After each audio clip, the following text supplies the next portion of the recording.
Hi, I'm Laura from YoungWritersWorkshops.com, and I'd like to talk about how to start journaling with your child.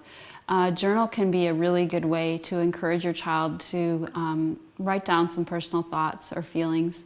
It can also be a good way just to get started on writing in general, some of the mechanics of writing, holding a pencil, putting words on paper. Those are all really important things that a child gets from having a journal.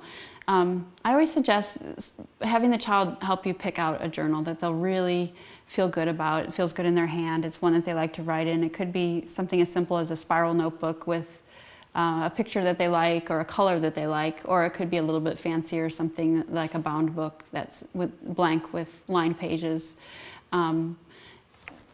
Start by encouraging a topic that you think your child will really be able to respond to. And you might give them a prompt like, my favorite thing I did today, or what my perfect day would be.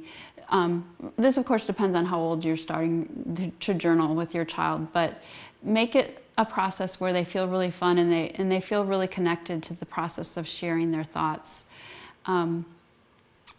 I always encourage young writers to also write down ideas for writing so that they feel free to not have to expand on something, but just to use their journal as a place to store ideas for things that they might want to write about in the future, or just passing thoughts that they had that they want to capture and not lose. So a journal doesn't have to be a specific place where you write entries or stories or any specific kind of writing. It's just a book where anything that you want to express can be written.